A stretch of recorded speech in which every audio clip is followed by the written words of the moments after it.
that it wasn't perfect, but you know, that's I think that fits into the spooky, right? It almost got there was an attempt. I'll take that. I'll take that. Hi Colin, hi Hammerbean, hi Rectangle, hello, hello. I will accept my fate, I suppose. Are y'all excited? Let me see. Let me see. Look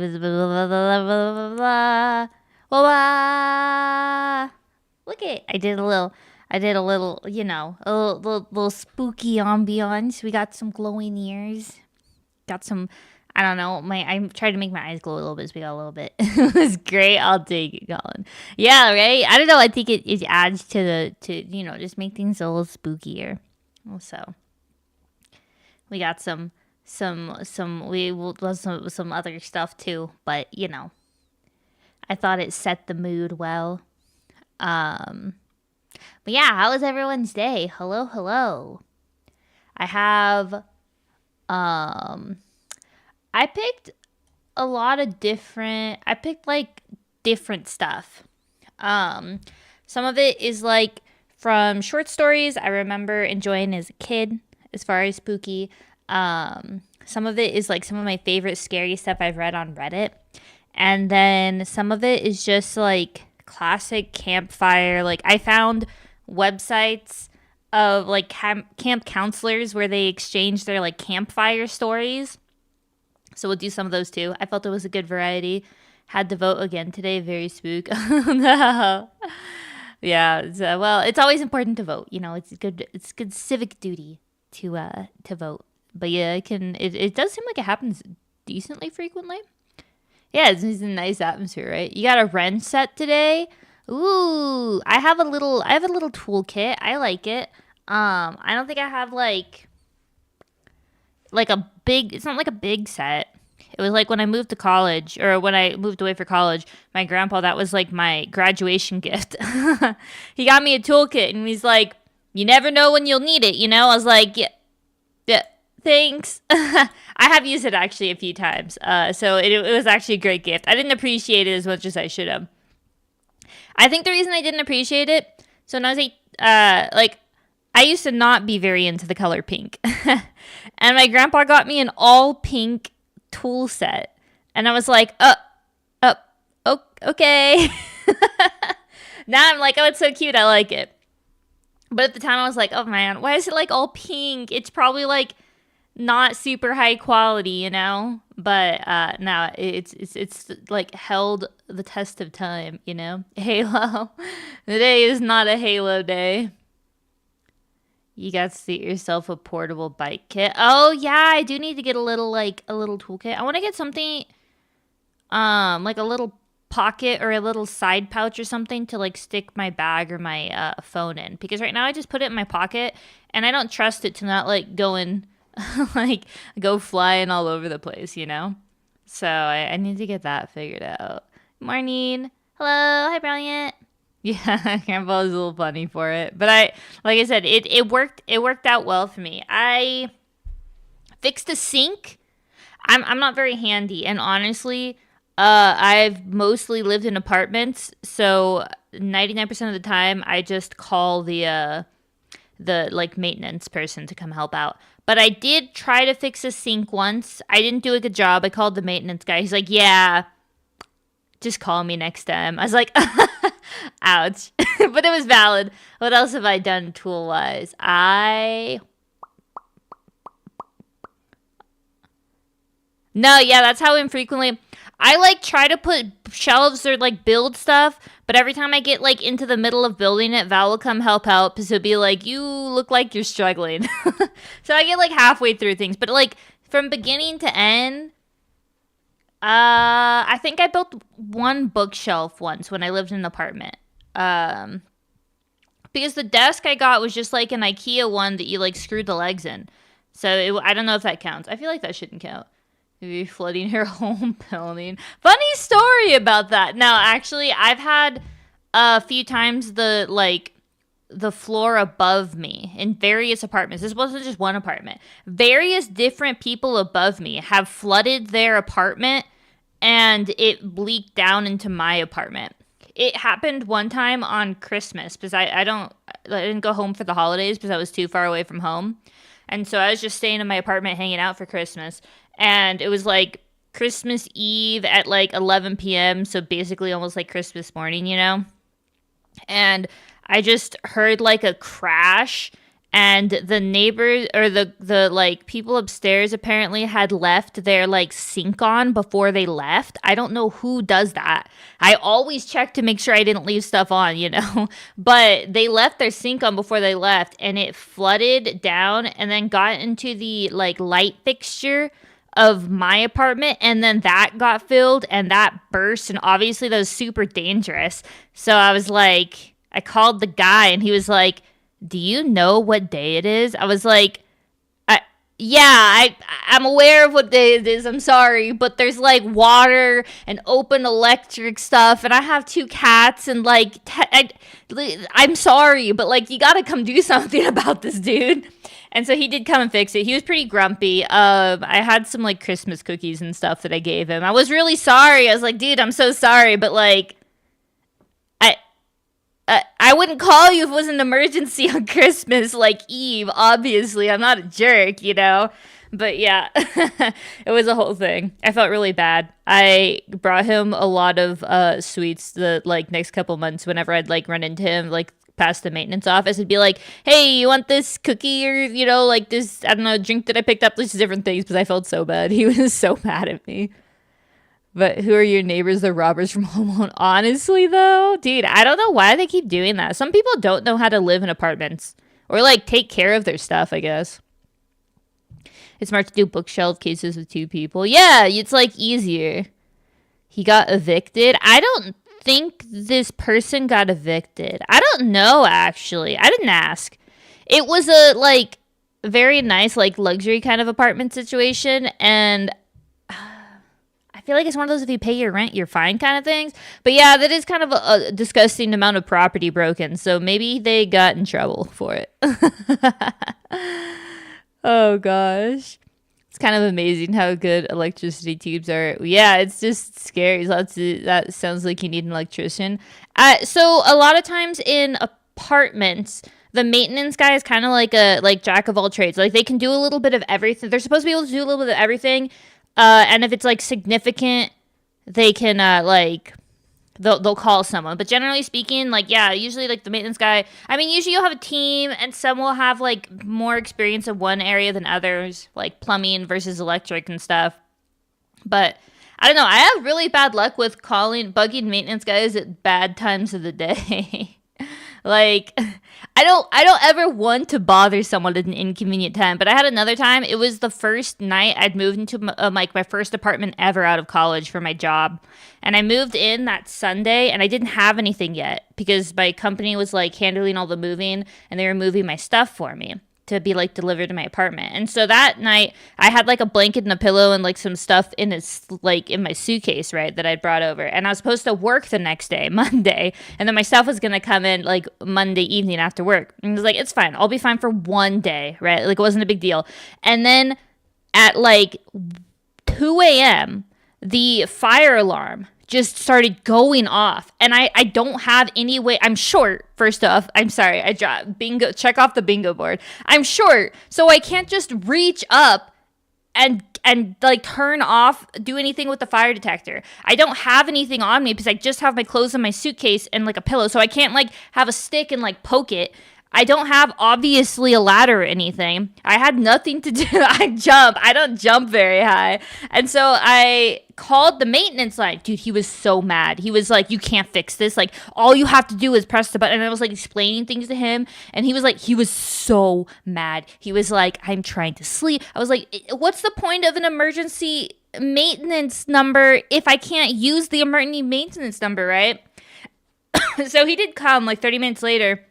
He walked in the apartment, ripped the fire detector out of the ceiling. He didn't touch the button or anything. He literally ripped it out, cables and all, threw it on the floor, and then walked out. I was like, you know, like, what? Okay, dude. And so then I called maintenance the next day because I was like, I feel like I shouldn't have a broken smoke detector, right? Like, that's not I didn't do that. And so I called in again and I was like, hey, my fire detector is broken. Y'all broke it last night. And the maintenance, it was the like head of maintenance. He's like, what are you talking about? I was like, he came down, right? Because he just happened to be like nearby and he looked at the fire detector and he was like, why did you do that? I was like, I just pointed to the empty room and I was like, what, me? How do you think I did it? And he was like, did one of my guys do that? I was like, because he was like shocked, right? Because I assume that's not standard protocol. And he was like, did one of my guys do that? I was like, yeah, he was not happy last night. I wasn't like throwing the guy on the bus, right? I was like, yeah, I called him like late at night. He probably was just a little tired. And the supervisor was so mad. He was like, do you have any idea how much money it's going to be to like fix? Because everything got ripped out and the cables and blah, like they had to redo all the stuff. And I was like, dude, it's not... Like, do you have a spare apartment somewhere else? Like, I'm not attached to this place. I've been here for 24 hours. Just give me a new place. Ah, jeez. But yeah, that one, that was a fun one. The guy was like, the supervisor was actually really nice about it. He was like, yeah, don't worry. I won't send that maintenance guy to you anymore. It's you know, so yeah. They did fix it. But so they broke the rules and got it. It said this is the emergency maintenance number, call it. I don't know why you're giving me an emergency maintenance number if I can't use it. Dude, yeah, guy was so mad. I don't even blame him, right? It was late, like he was sleepy. Who wants to be woken up at 2 a.m.? Like, I don't blame him, but dude, it was for my first time out of college living by myself, it was a terrifying experience. Like, in the moment, now I laugh and joke about it, but in the moment, it was terrifying. Just have this guy, like, show up at my, like, scream at me on the phone, show up at my door, rip the thing out of the ceiling, scream a little bit more, and then just, like, leave the place. I was like, and then I had to go to work. The next morning. It was wild. I was running on like 2 hours of sleep that first day. I probably made a terrible impression, but yeah. It was an adventure from beginning to end. Oh, jeez. Anyways, I don't remember how we got on this topic. I forgot, but we gotten here now. Mm-hmm. We are here for scary stories. This wasn't spooky. Terrifying story number 1, the maintenance guy. I'm actually excited. I don't think I'm the best storyteller, but I do like reading scary stories, if that makes sense. I have some water, so hopefully it'll be good for my throat, you know? Well, we'll see how it goes. Allegedly. And here we have... Are you ready for this? Oh, yeah. Look at that. I mean, listen to that. Maximum cozy. It's gonna be great. We'll put a little candle for effect. I thought about getting, like, finding a little gif of a campfire to go with the, like, the music. Or, you know, like, the sounds of campfire. But, I don't know. I couldn't find anything that didn't look really like it didn't go with the background, you know? But just pretend we're around a campfire. Just envision it with the ambiance, you know? You got some little fireflies, pretend that's little fire things, you know? Who trusted me with the fire? I know how to use a fire extinguisher. I'm trained in fire extinguisher safety. But I shouldn't be trusted to make a fire. I don't do well with fire, for sure. I have one of them woodwick candles. Ooh, I do like those. Very cozy. I like wax melty things instead of lighting the fire. Because I get stressed with lighting a fire, so I get, like, the candle melts. But I like them. Okay. I think we're all set up. We're in spooky mode. We got the eyes are kind of glowing, you know, the ears are glowing, the fire is crackling. We're gathering around. Okay. Let me move my stuff over. I now officially will not be able to see my model. So, here we go. Okay.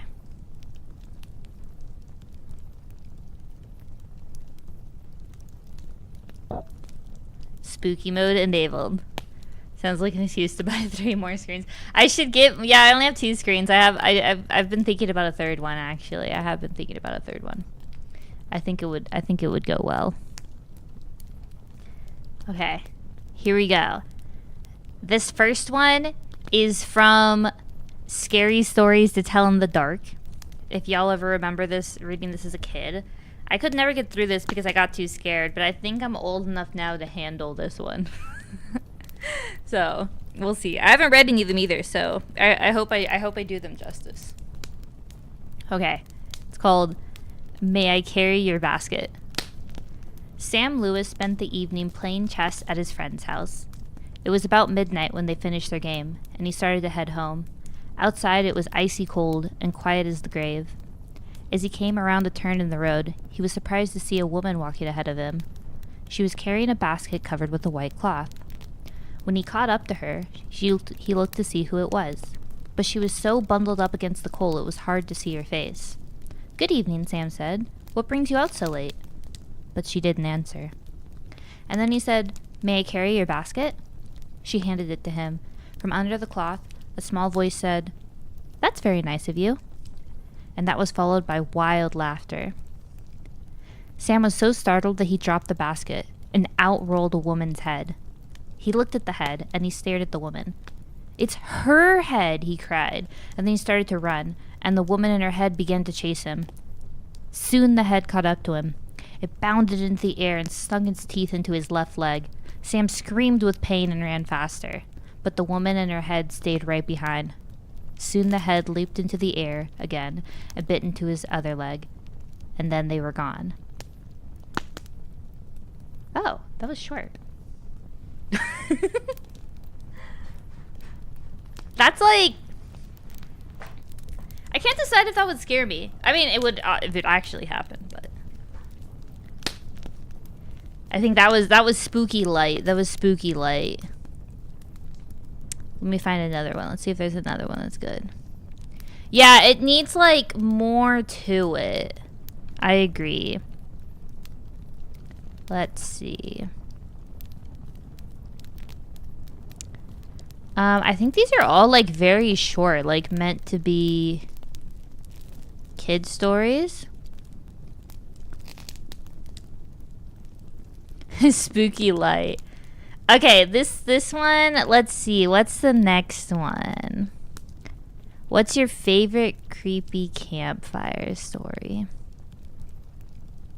Okay.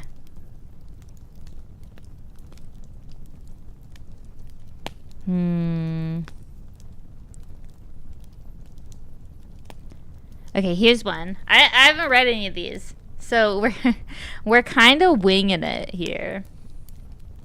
Okay. This one is from a Reddit thread. Okay. There was a body of a fairly large person, once found in the woods. They were quickly killed, and there was nothing extremely off about the scene, except that he had half of his pointer, ring, and pinky finger all missing from his left hand. No one could find the missing fingers, and they never found any clues. A few weeks later, another body was found, another man who was a bit smaller from the previous guy. Same situation, quickly killed and 3 fingers missing all from the left hand and still no clues. A few more weeks went by, and this time it was a woman who was found, smaller than the second guy found, same fingers missing from the same hand. This went on for a while, with the victims getting smaller and smaller, until it was kids' bodies being found. One teenager's body, though, only had the ring finger and the pinky finger removed. The police found a fingerprint at the crime scene, and they found it matched the prints from a theft record from the previous victim. The guy telling the story then told the kids that the killer was searching to replace his fingers, and so far, he had yet to see if the fingers of the children their age would fit. Then he took off his glove, showing he had a scarred pointer finger and missing missing half of his ring finger, and then lunged at the kids while screaming. Oh, this is a campfire story. Okay, no, I understand this. That's a good one. Sorry. I didn't realize at the end. Okay. So The person telling the story was someone who'd lost fingers in a work accident. And so he was using that as a way to build up like a scary story. I like that one. Who totally never is just Wayne. Okay. Maybe I should have prepped. It's okay. It's part of the fun. Small hands. Tiny little hands.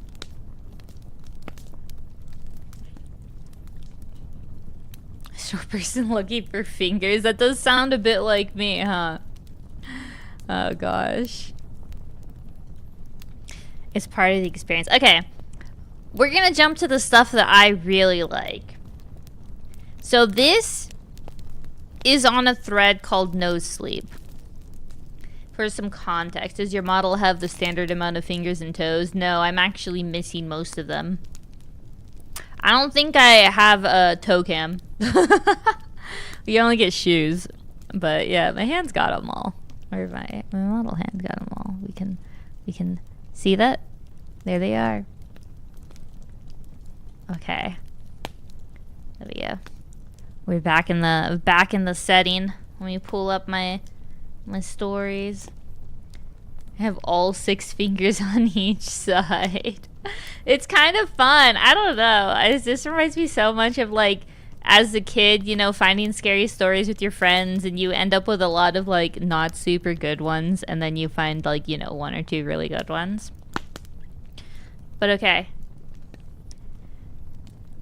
So this is a thread called No Sleep, and it is by a person who claims to be a search and rescue officer, right, for the U.S. Forest Service. And if you know anything about like spooky stories, it's very popular that these stories happen in, you know, when you're alone in the woods. And so SAR officers, search and rescue officers, they spend most of their time alone in the woods, right? Because they're searching for missing people. So this is just a collection of their stories that they've experienced from just being a SAR officer. This is probably this thread.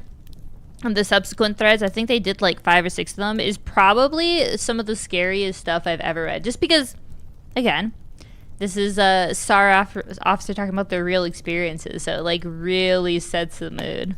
Where like, you know, you can imagine it. Okay. So, here we go. Here's the first one. No exaggeration. No, of course not. Of course not. But you gotta put yourself in the, you know, you gotta put yourself in the mood. You gotta put yourself in the, like, you're there sitting next to them around the fire while they're telling a scary story. Imagine, okay, let me set the mood for you, Rectangle. We are around a campfire, right? It's our first night before we're about to start our like first day of training as a SAR officer. It's like fire watch. We're about to go out and be by ourselves out in the woods just to like, you know, keep an eye, either like keep an eye on fires, if fire's coming, or search and rescue and find people that are missing. And it's the night before, and you're hearing all the stories from the senior officers telling you what they've experienced. Now, no one on the internet's ever lied. It's always the truth. You have a potato and, ooh, I love those. Like a campfire potato. You ever done like a campfire burger where you like, it's almost like a meatloaf kind of thing. You wrap it in foil. You put like potatoes and vegetables and different things in the hamburger, and you throw it in the fire for like half an hour. It's so good. Now I'm getting hungry.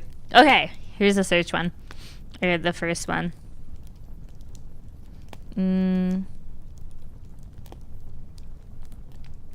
Okay. I have a pretty good track record for finding missing people.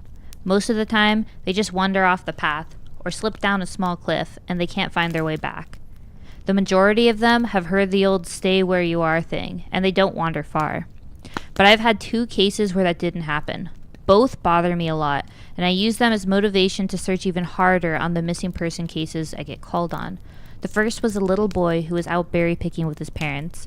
He and his sister were together, and both of them went missing around the same time. Their parents lost sight of them for a few seconds, and in the time both of the kids apparently wandered off. Oh, and that time, both of the kids apparently wandered off. When their parents couldn't find them, they called us, and we came out to search the area.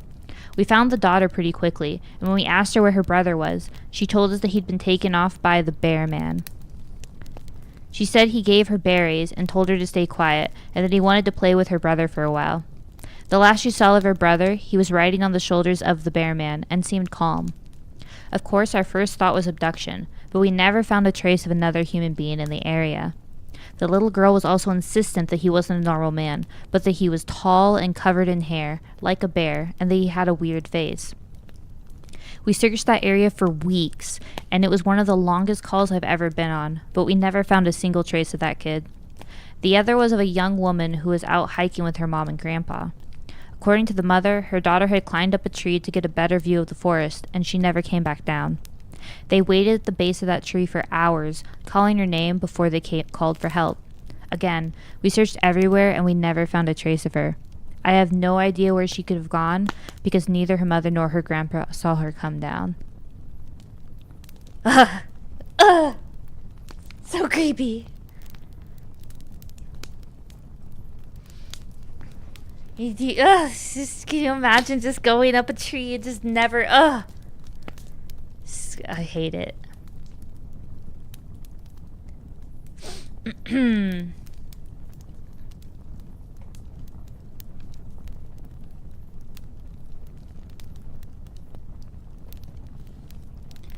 Man, bear, pig has to eat. You can't say it's man, bear, pig. Oh my gosh.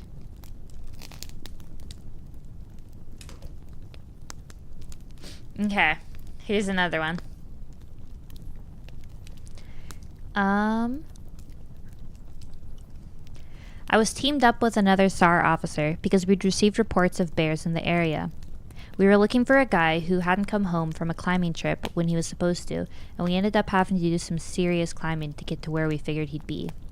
We found him trapped in a small crevice with a broken leg. It was not pleasant. He'd been there for almost 2 days, and his leg was obviously infected.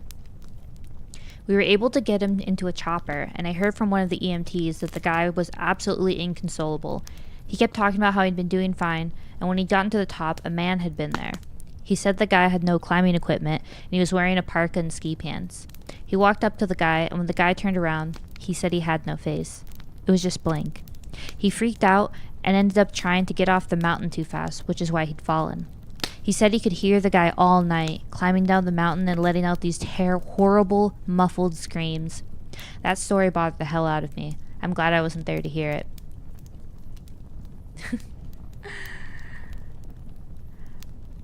Spooky. Smokey the Bear? No. That would be really creepy, I'm not gonna lie. Hi, Night, how are you? You need a longer one? Yeah, I don't think spooky stories are meant to be very long. I think they're meant to be kind of like, you know, short, just to like engage a little bit.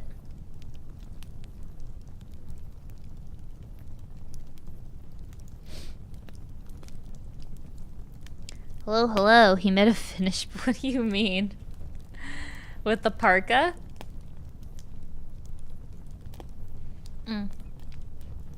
Lemonade.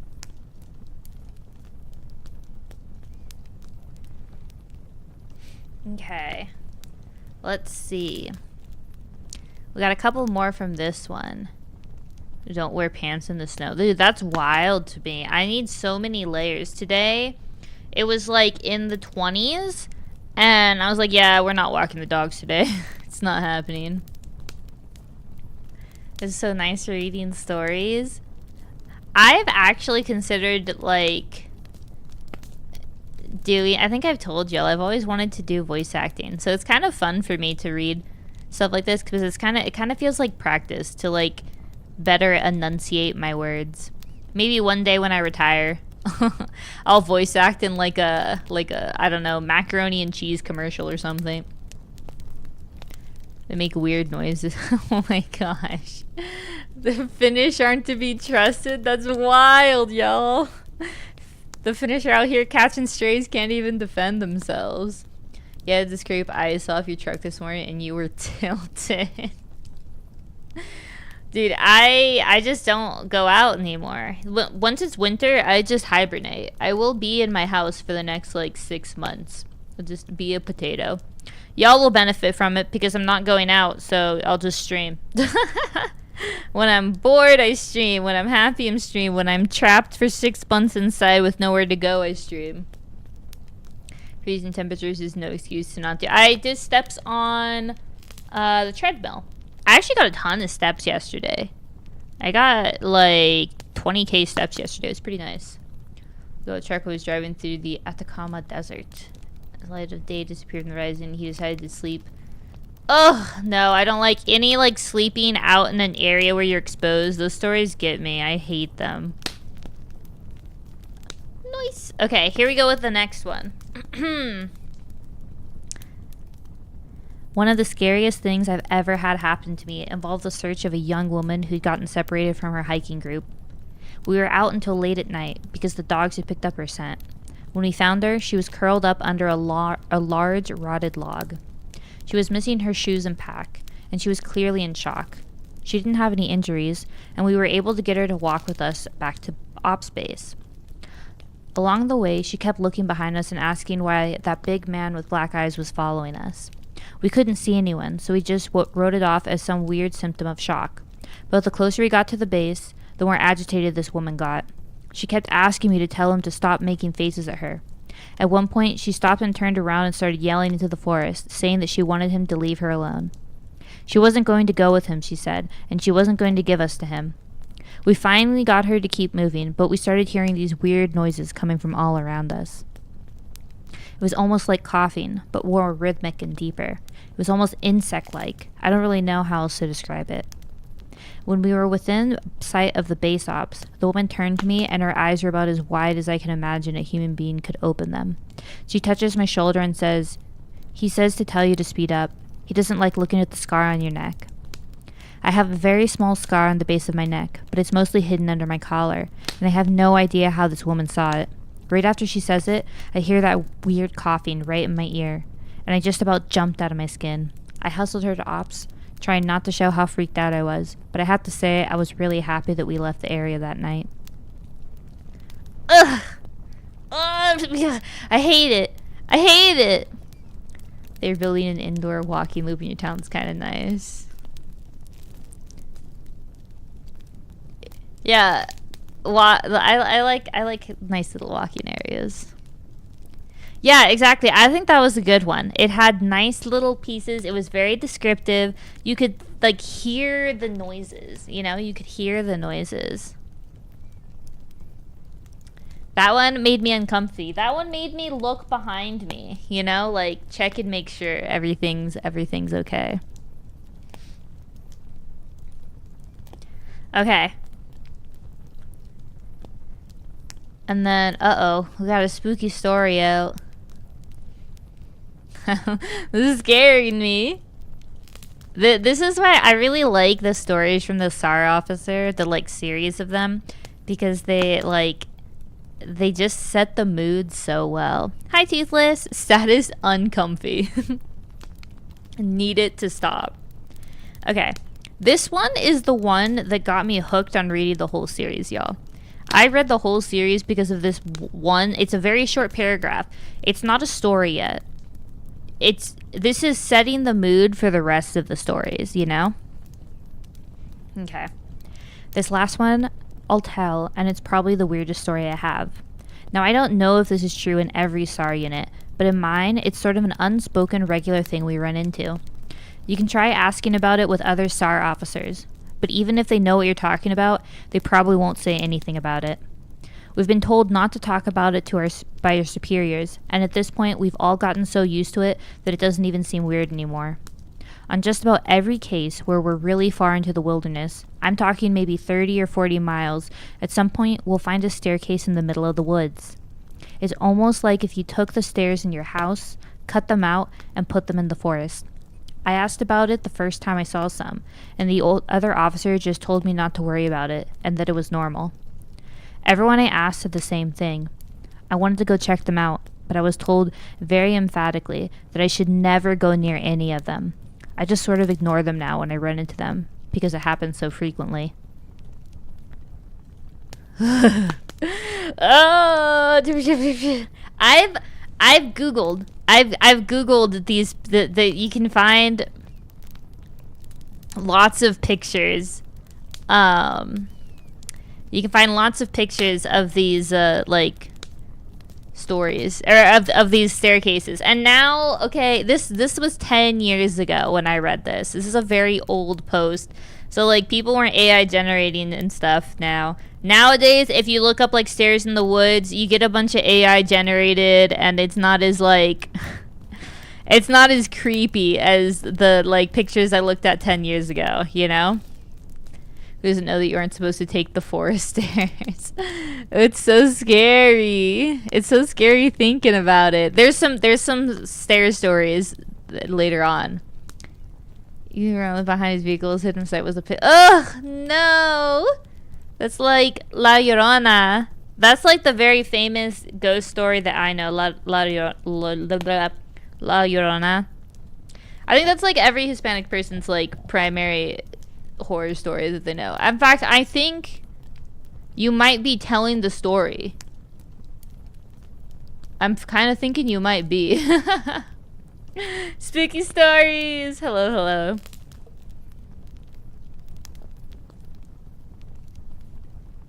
But yeah, just thinking about it.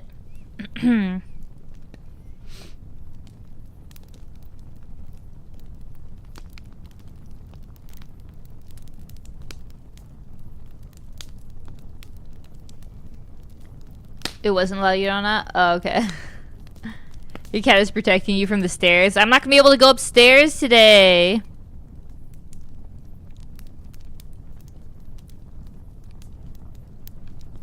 Okay. Oh, no, I hate that too. Oh my gosh, Skinwalker stuff terrifies me. I'm trying to find one that's like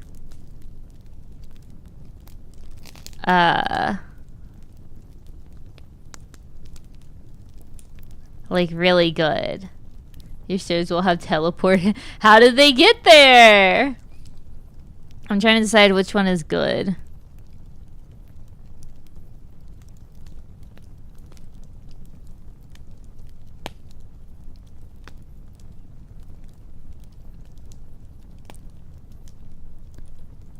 Bum bum bum bum.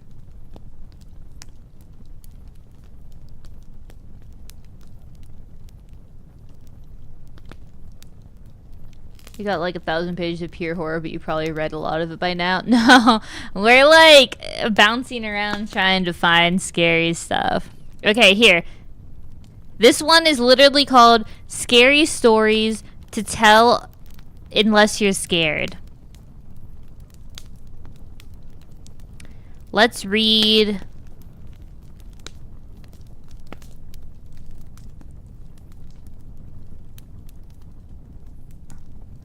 Oh, this one seems a little bit longer. There's a lot of Mexican ones. Yeah, that's why I know a lot of like Mexican ones. Those are like the ones I grew up with. Okay. This one is called The Cabin. So we'll see how this goes. We're taking a brief pause off Reddit. This one is supposed to be spooky camp stories for horror lovers, so it's supposed to be extremely spooky. Excuse me. Let's see how this goes. Okay, The Cabin, author unknown. A hiker decided to go on a hike by himself, something he was not very used to. The whole day was normal. Trees and bushes engulfed his surroundings. He enjoyed being outdoors in mountains. Nothing seemed strange to him. That was until he made his way back to his car. He figured an 8-hour hike was good enough. The sky was already getting dark and he needed to get back, fast. What was odd was how much he didn't recognize the trail back. He began to panic. Night had already taken over and all he had was a flashlight and no clue on how to get back. He knew it was already too late and too dangerous to keep going through the perilous forest. He began to worry that he would have no shelter for the night when, almost luckily enough, he stumbled across a broken-down cabin. It was dark, and seemed like no one had visited in years, but he knew it was the only place where he could rest until daylight, especially since his flashlight was running low of battery. He knocked on the door a few times, but no one answered, so he let himself in, where, strangely enough, a perfect bed fitted for one person awaited him in the center. He knew that if the owner came back, he could explain himself. He was sure that the owner wouldn't mind, or was even probably dead. So he went ahead and got himself comfortable in bed. He tried to sleep. He couldn't ignore the collection of paintings around the room. Portraits of strange-looking people all peering at him, each wearing a smile that sent chills up his spine. Not long after, his exhaustion from the hike got the best of him, and he was able to ignore the faces. The next morning, he got up early and was shocked to see that there was no paintings around the room, but windows. Ooh, I like that one. Spooky. That's a pretty good one. That would scare me if I was in a cabin, you know, if I was having like a cabin moment.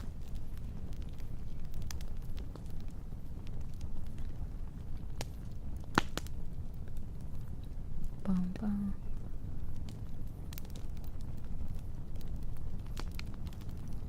Let's see.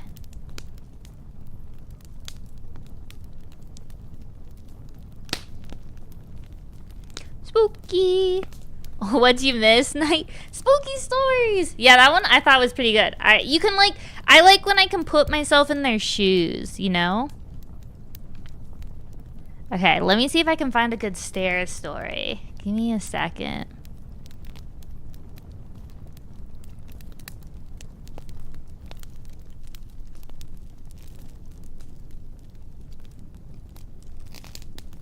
Boom, boom.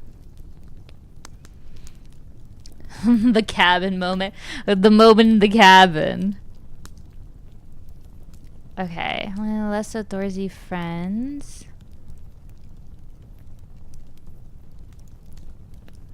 Okay. Here's a good one.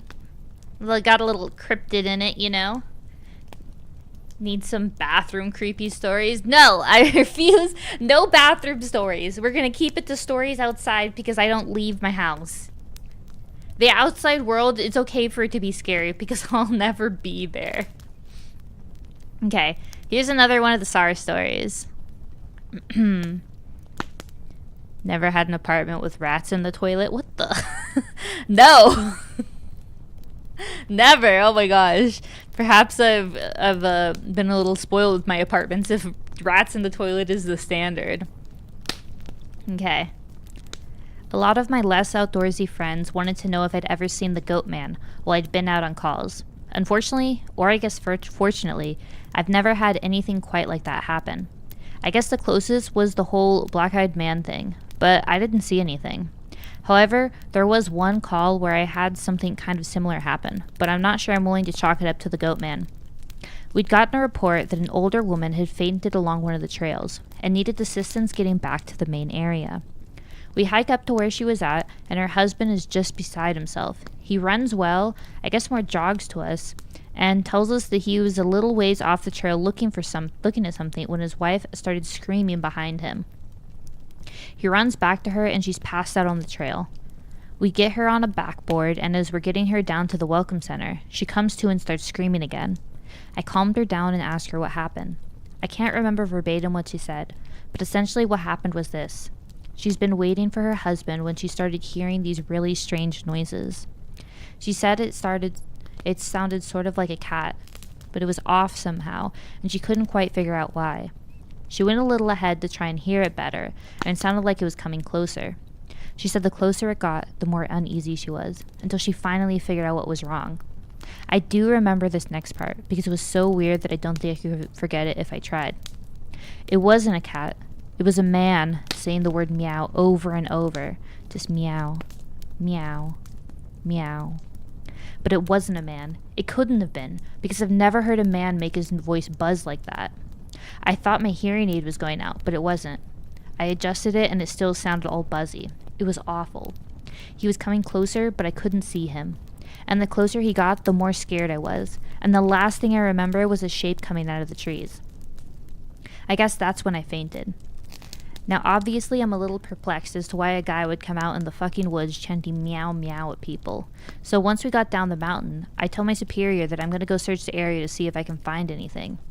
He gives me the go-ahead, and I grab a radio and hike back to where she fainted. I don't see anyone, so I keep going about a mile more, and when I head back, I go off the trail to see if I can figure out where she was coming from. It's almost sunset at this point, and I don't have any desire to be at home at... Oh, wait, what? Oh. It's almost sunset by this point, and I don't have any desire to be out at night alone, so I just sort of write it off and make a mental note to catch it again tomorrow. But as I'm heading back, I start to hear something in the distance. I stop, and I call out for anyone in the immediate area to identify themselves. The sound didn't come closer or get louder, but it sounded exactly like this man saying meow, meow, in this really odd monotone. As comical as it may sound, it was almost like the guy from South Park on the Electronarchs, Ned. I go off the trail in the direction I think it's coming from, but I never seem to get closer. It's almost like it's coming from all directions. Eventually it just sort of fades out, and I ended up going back to the Welcome Center. I didn't get any further reports like that, and even though I went back out to the area, I never heard that exact sound again. I suppose it could have been some stupid kid out there fucking with people, but even I have to admit it was weird. Meow. Meow. Oh gosh. Dude, that would scare me. Like, I would cry. I can't, ugh. I can't handle, like, that sort of cryptid stuff. What is it? Maybe it's U.S.'s snakes in the toilet? Is that a thing? Yeah, poop in the toilet is pretty accurate for us. Snakes in the toilet, rats in the toilet, maybe like a roach in the toilet. That would scare me. Yeah, I think that one was a strong one until he started describing it to South Park. It is really creepy to think about. Can you imagine? I don't know, there's something about like a noise that would usually make you laugh, but it's like creepy because the person is like, you know, like it should be goofy. Scary cat, man. Couldn't take that seriously with a meow. You don't think my meow was scary? Okay. Let me see.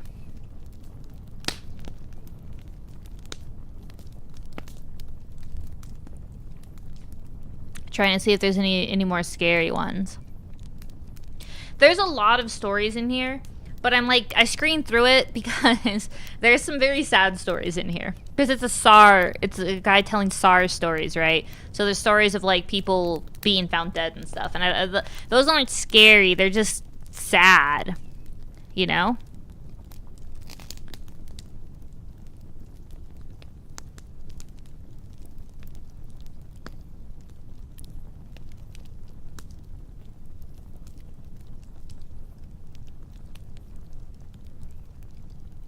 No story about the body parts being aligned in weird symbols. Well, we had a lot to go, you know?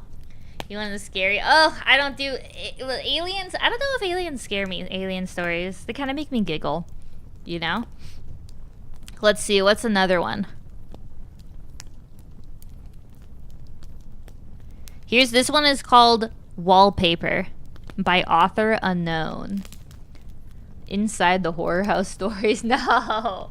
We gotta keep it just a little spooky, but not too spooky that, you know, we can't sleep tonight. Oh gosh. Okay, so Wallpaper by author unknown. We bought this rundown house, my boyfriend and I. While he started working on converting the kitchen into the main bedroom, I insisted on removing the old wallpaper. The previous owner papered every wall and ceiling in the house. It's a lot of work to remove, but it feels so good to get rid of it. The best feeling is getting a long peel, like when your skin peels after a bad sunburn. I turned it into a game, on the hunt to rip the longest pieces possible. I noticed that there was a person's name and date under a corner section of paper in every room. I couldn't help but investigate and Googled those names. What I discovered left me speechless. The names all belonged to missing people, and the dates matched the day of their disappearance. We notified the police, who sent the crime scene team. I heard one of them say, "Yeah, it's human." Wait, what's human? Ma'am, where is all the material you removed? This isn't wallpaper. That one's a little. That one's not necessarily scary. I don't know if that one was very scary. I was hoping the others would be creepy because the cabin one was pretty creepy, you know?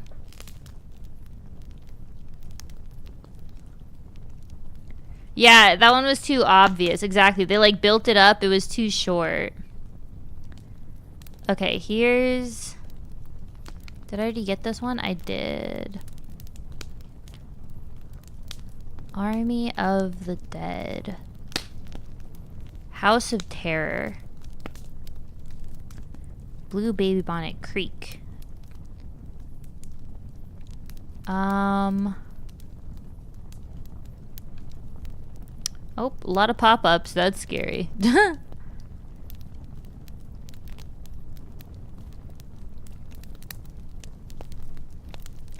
Okay, this one's kind of long. Y'all want to do a long one? The scary part was turning a kitchen into a bedroom. The scary part was the wallpaper they picked, you know? Dude, the pop-ups. Okay, this one says it's long. I don't know if it's good, but it is long. This one is called La Mala Hora. Okay. My friend Isabella called me one evening before dinner. She was sobbing as she told me that she and her husband Enrique were getting divorced. He had moved out of the house earlier that day, and Isabella was distraught. I called my husband, who was on a business trip in Chicago, and he agreed that I should go stay with Isabella for a few days to help her during this difficult time. I packed a small suitcase and got right into the car. It was late, but it would take me at least 4 hours to drive from my home to Santa Fe. Isabella was expecting me to arrive around midnight. As I traveled down the dark, wet highway, I kept feeling chills, as if someone or something were watching me. I kept looking in the rearview window and glancing into the back seat. No one was there.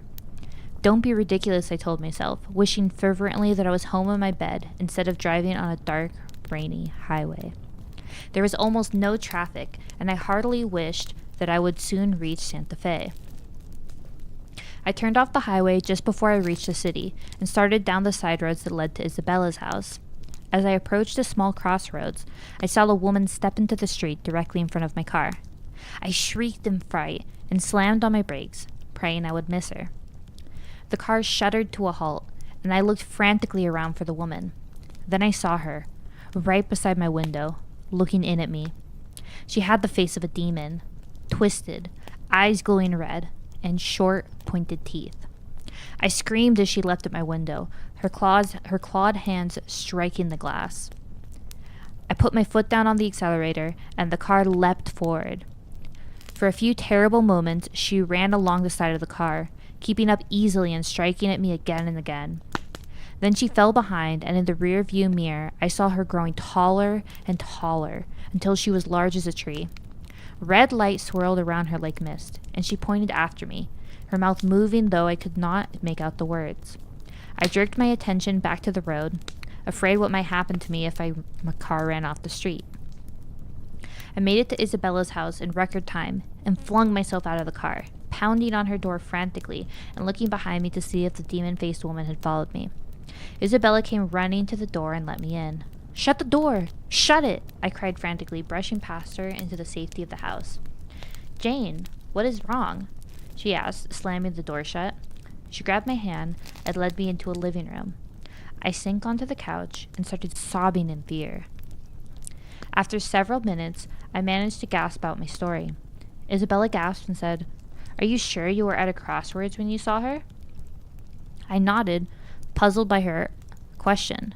"It must have been La Mala Hora," Isabella said, wringing her hands. "The bad hour? This is bad, Jane. Very bad. La Mala Hora only appears at a crossroads when someone is going to die."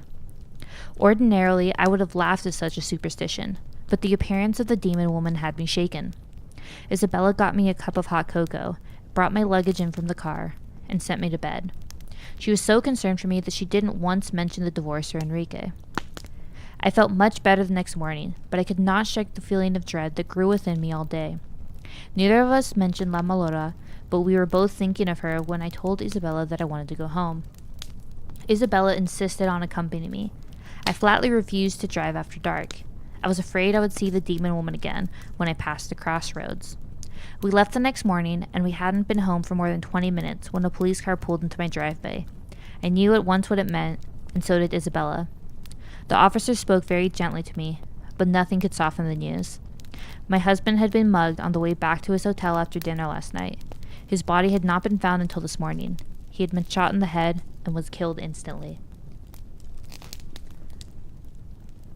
Blah, blah, blah, blah.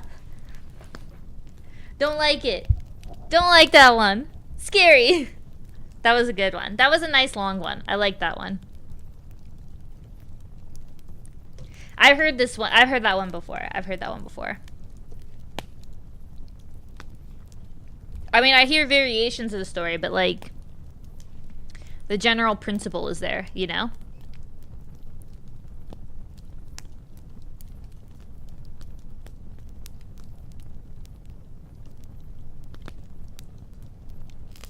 Scary stories, one a scary one. Oh, no. I don't want anything too scary. We're doing like scary light, you know? Scary light.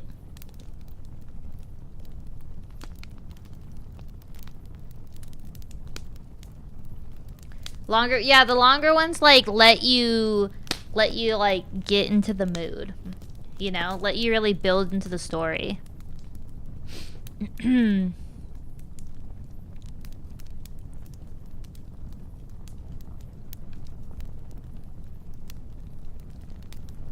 I wonder where the whole crossroads demon thing comes from. I don't know. I've heard about it a lot, or at least like I've heard like that story quite a few times. I feel like a lot of cultures have a very similar type of story. Like very, very common, you know?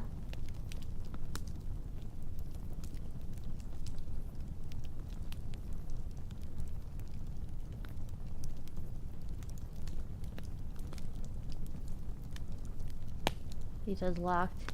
The crossroads pops up on. Yeah, it's like very. I don't like going on crossroads. Yeah, you have like being at a crossroads.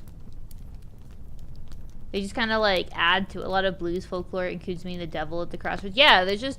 I don't know why the crossroads got a bad rep, but they've been hit hard.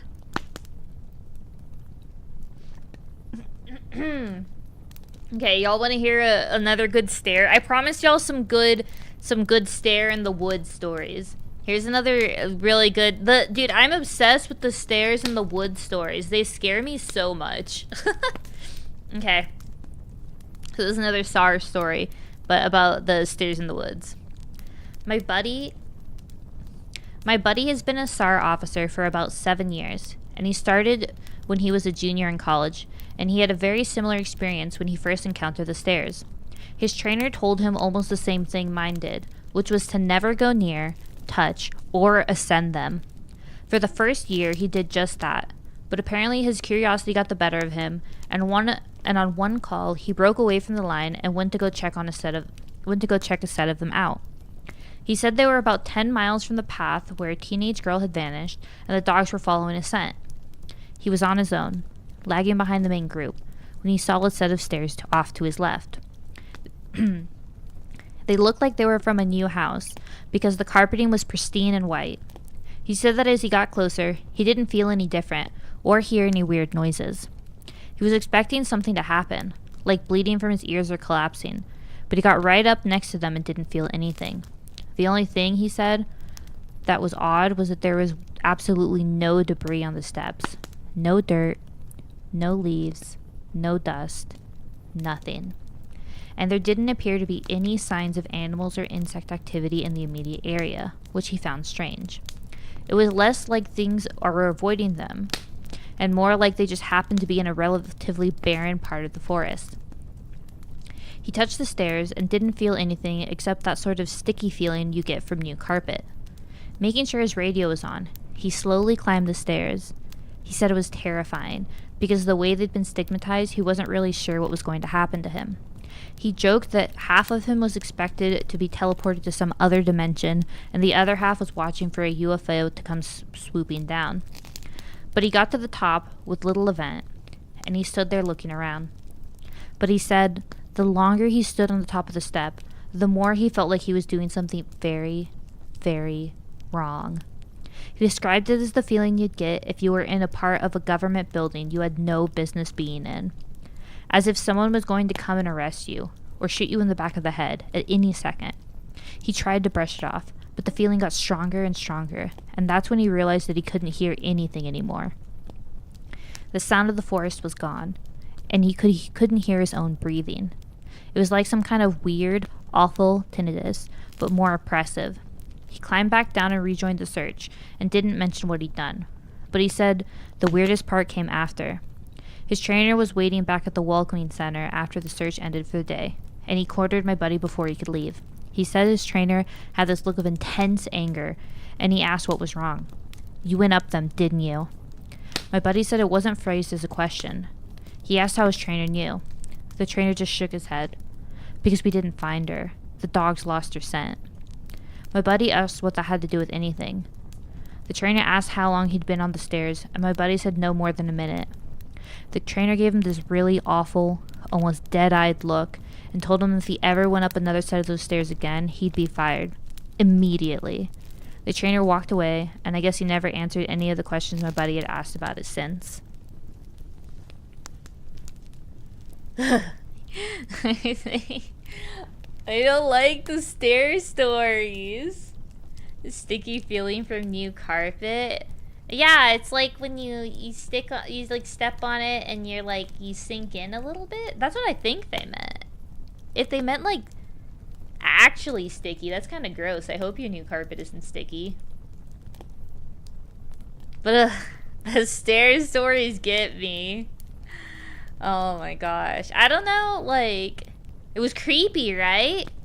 It's creepy because it's so like, they've just developed this like, you know, like creepy belief around the stairs. Like anything that goes wrong, it's the stairs.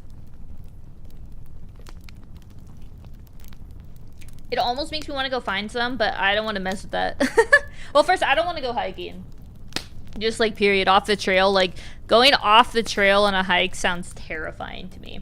Hiking on a trail that's not like out in the open, like a trail along like a water, you know, like a river or like an open lake or something. I like those kind of trails. But like closed off trails that are like in a forest and there's no one around, I don't like. Those sorts of trails scare me. They're terrifying, you know. Okay, let's see. You gotta go spelunking. They have like spelunking VR. You can like experience that feeling of being trapped, not moving. It's kind of creepy. I don't know why people like. I just don't know why people do it. VR won't do. I'm not about to. Have y'all heard like the like Nutty Putty? Is that what it's called? The Nutty Putty Cave story for the spelunking? I can't. It's too scary. I can't do it. Okay, let me see.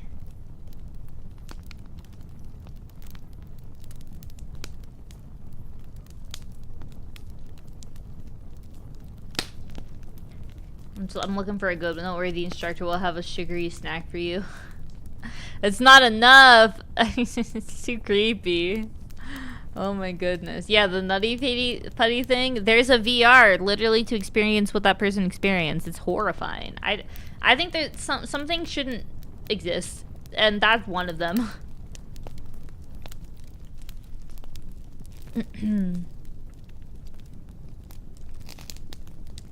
Okay. Here's one. Ugh. Okay. They were out doing a was that recon? It's like recon, right? Recon? Like reconnaissance? Good night. Thank you for hanging out. Good night. Okay. They were out doing a recon for mountain lions because there had been several reports of sightings in the last couple of days. One of our jobs is to scout out the areas where the animals are seen to ensure that they are in the area, and we can warn people and close off those trails. He was out on his own in a very heavily forested part of the park towards dusk when he heard what sounded like a woman screaming in the distance. Now, as most of you know, when a mountain lion screams, it sounds almost exactly like a woman being brutally murdered. It's unsettling, but far from abnormal. My buddy radioed back and let Ops know that he'd heard one, and that he was going to keep going to see if he could figure out where its territory started. He heard the mountain lion scream a couple more times, always from the same spot, and determined the approximate area of the mountain lion's territory. He was about to head back when he heard another scream, this time only a few yards from him. Of course, he freaks out and starts heading back at a much faster pace, because the last thing he wants is to run into a goddamn mountain lion and get mauled to death. As he got back on the path and started heading back, the screaming followed him, and he broke into a jog. When he was about a mile from the Ops, the screaming stopped, and he turned around to see if it was following him. It was almost night by this point, but he said in the distance, just before the path rounded the corner, he could see what looked like a male figure. He called out to them, warning them that the paths were closed and that he needed to come back to the welcome center. The figure just stood there, and my buddy started to walk over. When he was about 10 yards away, the figure took, as he described, the most impossibly long step towards him and let out the same scream my buddy had been hearing. My buddy didn't even say anything. He just turned around and sprinted back to Ops, never looking behind him. By the time he got back, the screaming had moved back into the woods. He didn't mention it to anyone, just said that there was a mountain lion in the area, and they would need to close off those paths until the animal could be located and moved. Blah! Spooky! I like it. Oh gosh. Too spooky for me. He didn't mention it to anyone but the stories of their person. No, he mentioned it to his friend later. I'm not like showing you the details in the post, you know. The guy says like they were swapping stories with each other, you know, stuff like that.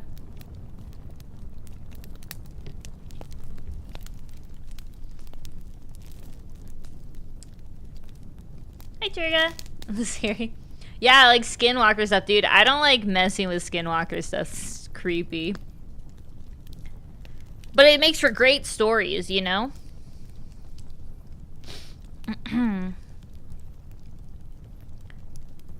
Well, except a lot of them are just like sad stories. I want to tell sad stories. I'm trying to find more, trying to find, like, stare stories, you know?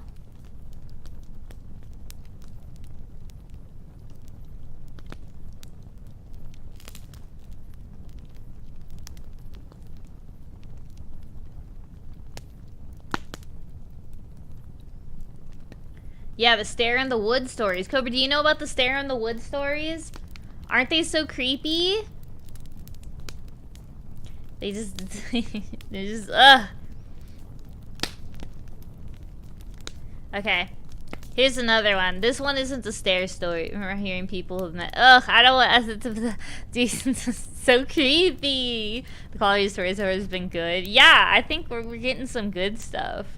They're under the title. I was... Yes! Cobra, those are exactly what we're... That's exactly what we're reading. Okay, you've read the same stuff as me. Yeah, we're reading through the I was a search and rescue officer posts. I'm being selective about which ones I'm picking from it just because there's a lot of, like, sad stories because it's a search and rescue operation, but, you know. Are you still there? There you go, Juan. I didn't scam you. I did it. You got the premium voice acting, you know? A good voice for storytelling. Thank you. Yeah, I should just start like an alt channel where it's just Viri reads random stories. I'll read the back of a cereal box. That'll be some premium content. Oh, Elijah once sold some weird stuff. Yeah, ugh. I don't like it. Reads a chemistry textbook. Yeah, y'all send me your chemistry lectures, like your books that you need to read. I'll just read that for you to help y'all study. It's my new thing. Reading chemistry books. I had a coworker that was like reading the back of a like packaging for some food they wanted to eat. It was like a gummy or something. And they were like, I can't pronounce this. It's probably scary. And I was like, no, it's probably not that hard. And I looked at it. It was just a oligosaccharide. I was like, that's not hard. I think I was accidentally mean. I wasn't trying to be malicious. I was just like, that's not a hard word to read. Read 4 horror story all on its own. Oh gosh. There's just scary people who Americans still use the spooky dyes. It'll get people, keep people quaking. We still do need a nutrition label stream. Would y'all actually be interested in a nutrition label stream? I'd totally do it. It'd be fun. I would love to do a nutrition label stream. I just like boring generic. The more boring topics to pick, the more excited y'all seem for them. So, I'm here for it. Okay, here is the next one. Let me take a sip of water first. I'll send you some local labels. Oh yeah, that'd be fun. Cobra found like pumpkin flavored ramen the other day. I want to try that. Most of them have English. The English would definitely help. I mean, chemistry is chemistry, but different regions have different ways of pronouncing things, so could be interesting. It's still there when you go to Walmart. I'll grab you one. Yeah, I need to stop by. I'm hoping that the fall stuff, like weird fall, you know, pumpkin flavored things, stays after Halloween. I can't really remember if like pumpkin spice things stay on the shelf, or do you just transition to Christmas stuff? Is pumpkin spice considered like winter, like Christmas stuff? I actually have no idea. Maybe it is. I don't know. I feel like Americans go really crazy for their pumpkin spice, so might still be there. Oh yeah, the Halloween stuff was out in July in the United States. It's all gone. You're looking at like discount clearance, like pretty much you're like picking at the scraps if you're looking for Halloween stuff. Chemistry isn't scary. It's the building block of like of life, you know? They usually go on discount after Thanksgiving. Okay, then I'll hunt for some pumpkin stuff. Maybe I'll do that. Life is scary, therefore chemistry is scary. Honestly, valid. I could buy that, you know? Okay.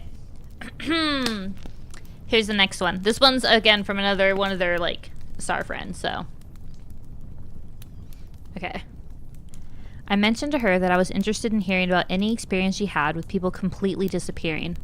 Her eyes light up, and she leans in closer to me.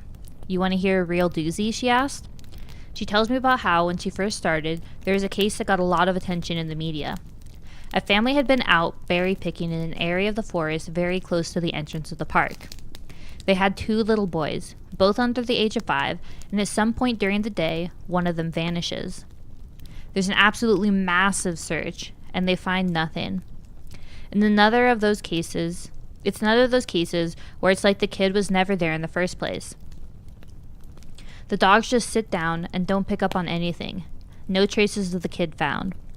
The search goes on for about 2 months, but is eventually called off. Fast forward to 6 months later. The family comes back to place flowers at a memorial that's been set up for the kid. They bring their other son. While they're placing the flowers, they lose sight of the kid for about 3 seconds, and in that span of time, he vanishes into thin air. Now, obviously, the parents are beyond devastated. It's awful enough to lose 1 kid, but to lose 2 is beyond imagining. The search is huge, one of the largest in state history. There are about 300 volunteers combing every inch of this park, looking for the kid. But again, there's no trace of him. The search goes on for about a week, with people looking miles from the part of the park where he vanished from. And then, almost 2 weeks later, a volunteer almost 15 miles from the designated search area radios in that he's found the kid. They assumed that the kid was dead, but the volunteer said he's not only alive, he's in good shape. Katie and her team go out to recover the kid, and when they get there, she can't believe that this is the kid that's been missing. His clothes are clean, there's no dirt on him anywhere, and he doesn't appear traumatized. The volunteer says he found the kid sitting on a log, playing with a little twig bundle that's bound together with some old rope. Katie asks him where he's been, who he was with for those 2 weeks, and the kid tells her that he's been with the Fuzzy Man. Now Katie firmly believes in Bigfoot, so she gets all excited and asks what he means by fuzzy. Was he hairy? But the kid says no, he wasn't hairy. He was a fuzzy man, and he describes the man that's blurry, like when you close your eyes but not all the way closed. He says the man came out of the trees and took the kid with him deep into the woods. The kid says he slept in a hollow tree, and the fuzzy man gave him berries to eat. Katie asks if the man was mean, if he scared the kid, and the kid said no, he wasn't scary, but I didn't like how he didn't have eyes. Katie then says they get the kid back to headquarters, and a cop takes him into town to talk to more of him about what happened. She's friends with the cop that talked to him, and she said the kid described being kept in this tree by the fuzzy man, and given berries whenever he was hungry. He's allowed to wander around a very specific clearing, but when he tried to go further, the fuzzy man would get mad and yell really loud, even though he didn't have a mouth. When the kid got scared at night, the fuzzy man made it go brighter, and gave him the twig bundle. He said the fuzzy man was going to keep him, but he had to let him go because the kid wasn't the right kind. He either can't or won't elaborate more on that. The cops were just sort of left scratching their heads, and the search for his brother is renewed with no results. The kid had no idea where his brother might be, and they never find him. Ugh! Creepy. I don't like that. It's Smokey the Bear again. Is he considered fuzzy? Maybe fluffy. You know? Yes. All the kids disappearing. Let me see. Let me see what this one is.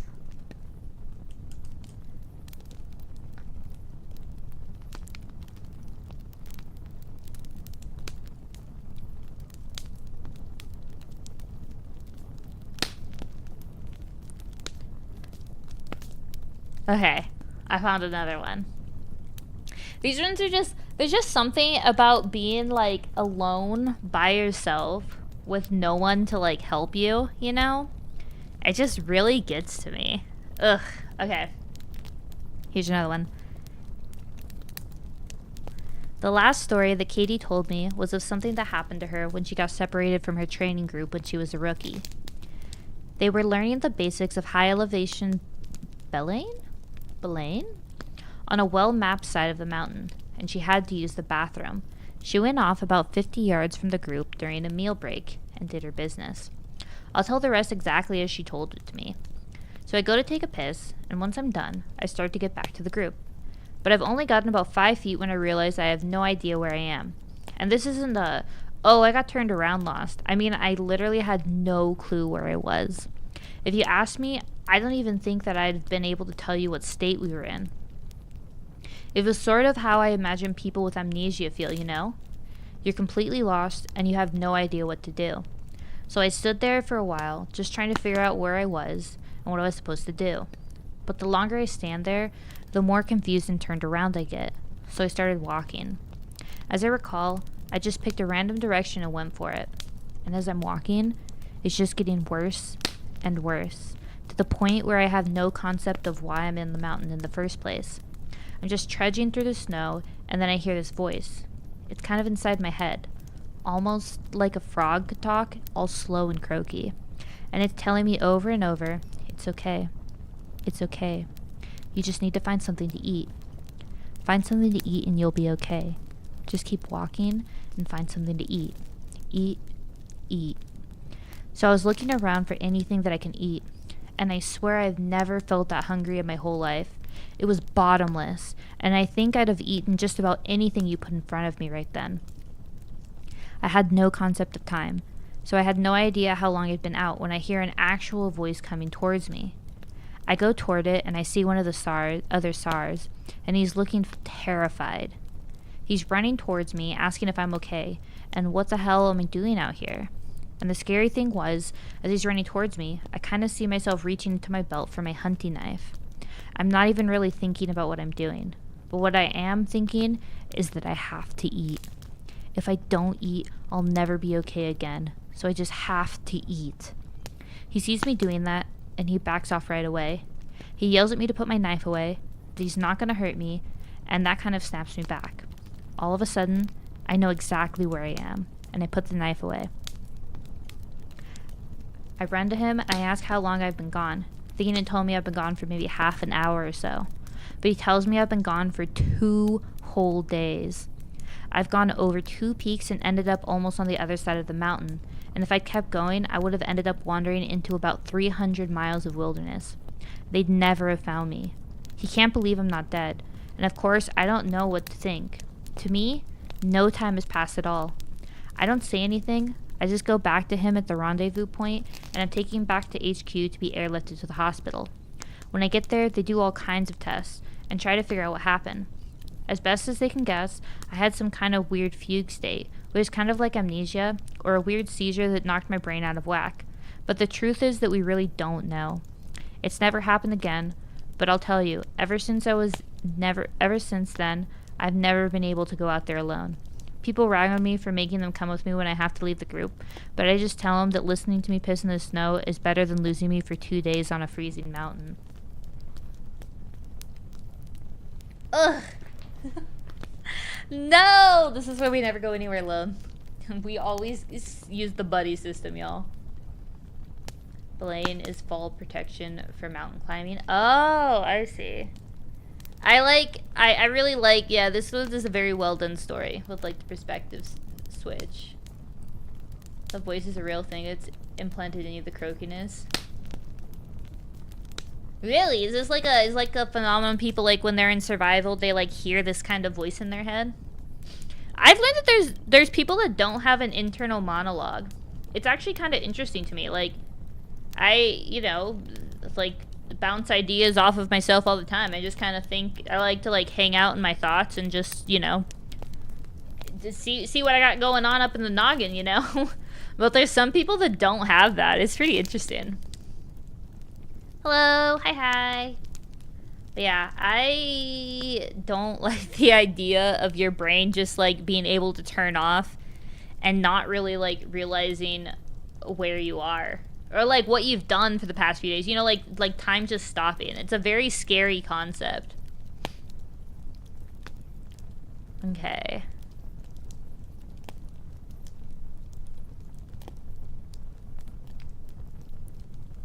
I'm reading to see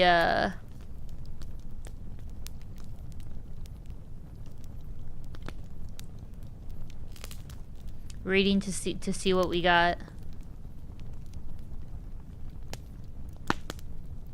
He didn't get to eat though. I'm gonna assume that they got some food in the hospital, don't you think?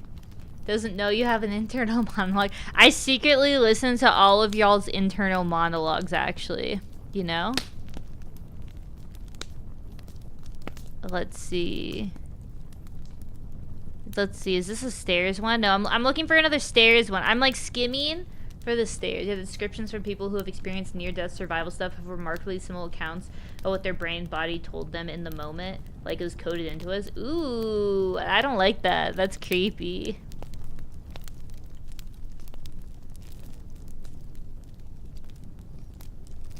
Friday Plants vs. Zombies live stream. We want Plants vs. Zombies live stream for Halloween, or do we want a truck simulator stream, you know? My internal monologue is I have to run until the lamppost or it will win. But you know, sometimes it's just nice to have some variety in internal monologue.